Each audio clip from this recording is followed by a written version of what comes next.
Dear friends, welcome again for this week's video. Today, I'm gonna provide something a little different from my regular videos. This one will not be a real tutorial, if you want, but I would like to show you some tips and tricks about the last revisions of Mightier Amp application. I mean version 0.9.12 for Android and version 1.0.0 for iPhone. Both what I'm going to show you is valid for both of these versions, and I thought it was time to show you these tips. By the way, I never show any of this in my previous tutorials, so I'm confident that you will find them useful. Maybe you already found out these functionalities, but if not, I think that you will find this particularly useful.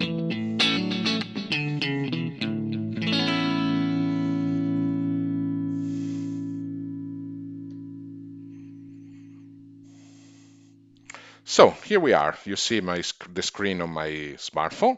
Let's turn on Mightier Amp. For this video, I will be using the Android version because it's easier for me to show you the touches on the screen, and I think it is easier for you to follow what I'm gonna showing you during this overview. Let's start with tip number one. That is the possibility to turn on and off quickly any effect block in the chain. You see, we are on the editor page. In this page, you have the full list of effects that you can apply in the chain in the modeling of the NUX Mighty device. As usual, I'm using my NUX Mighty Air. By the way, I can anticipate that I'm gonna receive a brand new NUX Mighty Plug Pro, and I will provide also some in-depth reviews and instruction on the use of that one. By the way, I have some surprises that I will be showing you in the next video, so stay tuned because at the end of this video I will give you an overview of the coming soon. So for the moment, let's have a look at the editor tab. You see there is the effect chain composed by noise gate, effects, amplifier, impulse response, so the cabinet, modulation, delay, and reverb. Uh, Excluding amplifier and impulse response, any of these pages has an on-off toggle on the upper right corner. You see that if I touch it, it is turned on and off, and it becomes gray when it is turned off.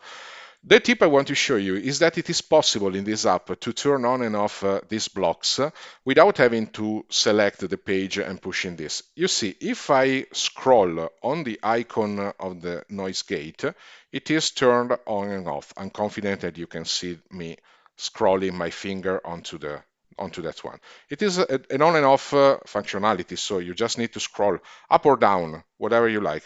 Both can work here, and you can turn it on and turn it off. Just make sure that you touch exactly the icon and not too much above or below that. What is the very interesting addition is that it is possible to do it also on the blocks that are not selected. Now we are in the noise gate page, but if I want to turn on the modulation, I just need to scroll on that, and now it is on. The same for delay. I can turn off the reverb. So all of this can be selected without having to go to the page, toggling or so. I can stay wherever I am and just scroll on the icon. This, in my opinion, is particularly useful if you want to play a song where an effect must be turned on and off quickly, I would say, and you don't have a pedal available for this purpose. This way, you can obtain a similar result without having to change pages and selecting it. Very small one, but I think it is quite interesting. Now, I would like to go on with the second one, number two. That is the possibility to long press to activate or deactivate preselection. For preselection, I mean the 7 channels for NUX Mighty Air. Of course, other devices, if you are using NUX Mighty Plug MP2, you will have exactly the same functionalities. If you are using a Mighty Plug Pro or Mighty Space, there are some differences. The same if you have any other device compatible with with the Mightier Amp application. In any case, if you have one of those, you will have some pre-selections memorized into the system that you can select within the app. In my case, these are the 7 channels I can select pushing on the buttons. You see that there is an option active evident in this position that is connected to any channel. I can deactivate it, and you see that the toggle keeps the same color, but only the outline is evident and not the filling. And this is what we obtain. Okay, in this case, this functionality is only helpful if you have a pedal or an external MIDI commander to control the application. Because what is the purpose of this? And it has also been asked every now and then by in the comments by some of you. It is the possibility to skip some channels. If I deactivate some channels, like these two, when I push the buttons on the MIDI controller to go forward or backward, this one will be skipped. So if I am in the selection 3 and I press back, the system will go directly to 7, will not pass through 1 and 2. So as I said, it is only helpful if you have a pedal. Otherwise, it makes no effect, because you can still select the channels that are not active directly from the app. So if you only touch your screen, you will not understand any effect. In any case, it can be helpful. What is the tip I would like to show you? It is possible to activate and activate. I can go in the channel and press active to toggle it on and off. But we can also keep them pressed to obtain the same result. The one, for example, 2, I can keep it pressed, and now it became already active. So again, there is the button for making sure that we can find this functionality without any mistake, but there is a shortcut that is the possibility to toggle it just pressing it and keep it long pressed. For tip number 3, I'm gonna show you again the gem track session, the gem track tab we have seen a couple of videos ago, because I would like to show you an additional detail. Please have a look at the original video. I should put a link in here. It is guitar 18 when I'm gonna show you guitar 19, when I'm showing you how to use in depth the gem track session. But there is something that I wanted to show you. It's a little trick that can be helpful. In that video, I have been showing you how to edit a song. For example, if I press this one, it is loaded. You may remember that we created some events within the song. These are the red and lines. They are change events that happen while the song go on. So in simple word, the system is changing your pre-selection, your preset when reaching a specific point in the song. One thing that you may have found a little tricky when applying what I've been showing you in the video is finding the exact point where to place the event. There is something that can help you. You see that there are two spectrums available, one on the top and one on the bottom. The top one is smaller, the bottom one is larger. Why? Because the top one is to give you the full overview of the song. The second one, the bottom one, is for really editing, and it has a functionality that is not evident in the first place. If you pinch to zoom, you can increase size, and you see the window you're looking at will be bordered in gray, in light gray, in the top one, and you can scroll.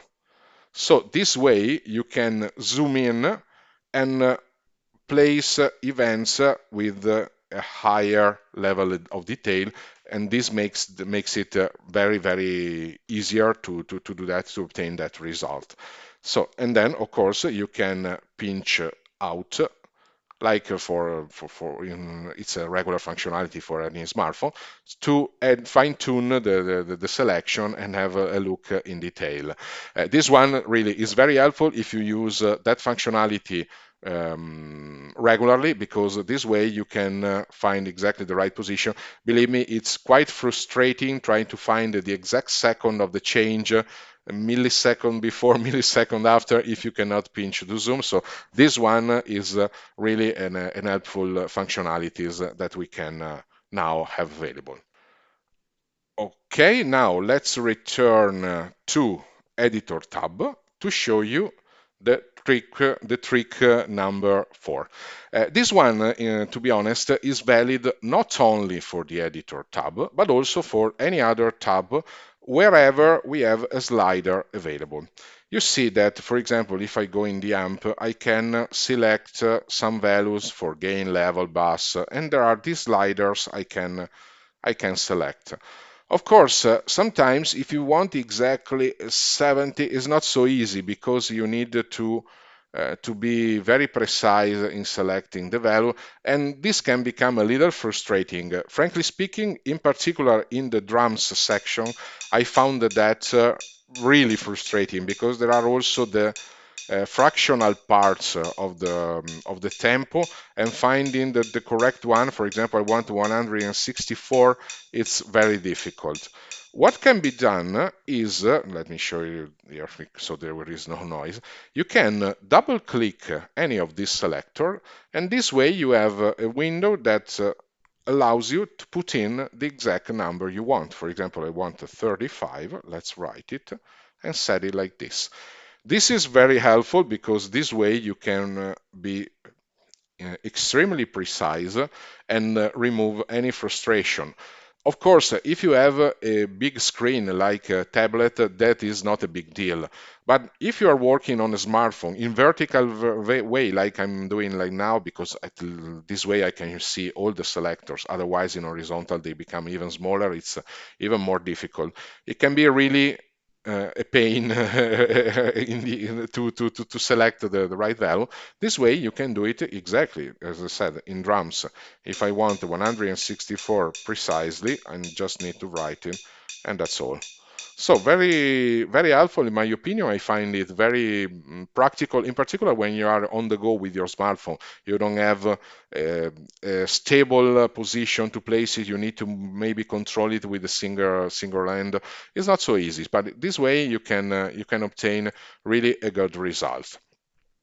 But being told this, let's go to the following one, because there is another possibility to select with precision the position of one of these sliders. If you don't want to write directly the value, but just want to fine tune, there is tip number 5. If you press on one of these and you drag your finger, you see that a multiplier is appearing. 0.5, 0.25, 0.100, and also 0.0625, so I mean half, a quarter, an eighth, 1 on 7, 1 on 16. Why is that made available? It's this way, when you scroll your finger, this way you are at full speed. If you drag down and goes to 0.5, you see that the slider is moving slower than your finger, so it is half speed. You can also make it a quarter and be even more precise, or an octave or even more precise. This is very practical for the same purpose we have seen before. If you know exactly the specific value you want, you can write it there. But in any case, it is possible to make the slider slower. This way you can decide exactly the value you want to obtain. Probably tip number 5 and tip number 4 are similar and can look for the same purpose. But here in particular, if you wanted to control with a single hand, it's very easy, because you push on the slider, slide your finger down, and then you can okay, I drag it down, but it can work also up. It depends on the distance from the slider. The farther you go, the slower the slider will become. So this way you have the possibility to decide exactly the value that you want to obtain. So having shown this, I hope you found these tips helpful. Frankly speaking, these are also additional functionalities that in the regular Mighty Amp application are not available, but that Tuntori made available in the last releases, in the most recent releases, not exactly the last one, but in the last one they are available for both for Android and for iPhone. I tried on both, and according to my test, they all work as I've been showing you. So you can consider this valid for both versions, Android or iOS, and also for any device that is compatible, because these are functionality of the app. So any device, any amplifier, any plug that is controllable with this app can have an advantage of these functionalities because they are included in the app itself. So, being said that one, as I promised, I would like to tell you what is coming up. As I told you, I'm waiting for my Mighty Plug Pro to make some testing.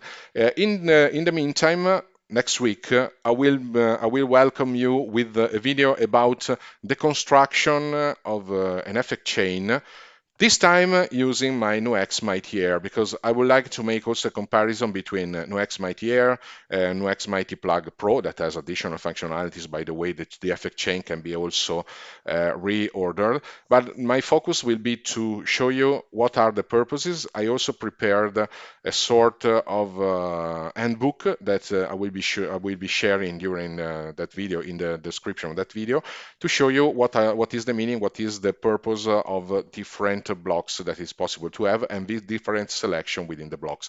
Will not be an in-depth detail about every single effect, but I hope that with my handbook you will be able to find out with Googling some particular functionalities. So I don't think you will find any problem on that. So let's stay tuned for next week video. In the meantime, I hope that you found this one helpful. Whenever you find something wrong and unclear, you want to have additional information, please feel free to give me a comment, like or dislike if you didn't like it. Please, if you dislike this video, just let me know why, because this way I can improve it and make it more closer to your expectation and your desire. Suggest me any topic you will find helpful. Every now and then I'm publishing a poll within the channel. This way I can ask you what what you prefer to see in the near future, because maybe I have 2 or 3 ideas and I would like to set them in order to meet your expectation at the best. In the meantime, I would like to share an invitation with my Italian friends. If you want, please look for me within the Padova Guitar Show that will take place the 20th and 21st of May, so in a couple of weeks. If you find me, if you see me, just approach me, and if you show me that you are subscribed to the channel, I can give you a free sticker or a pin if you like for Tutorial Jam. It is a welcome gift I would like to share with my friends if you meet me during the fair. I will not have an exposition. I will just travel through the fair and have a look at different booths. Of course, I will go to NUX booth to meet NUX company, but you will see me walking around within the fair. So. In the meantime, I'm renewing for you the invitation for next week's video. Bye bye!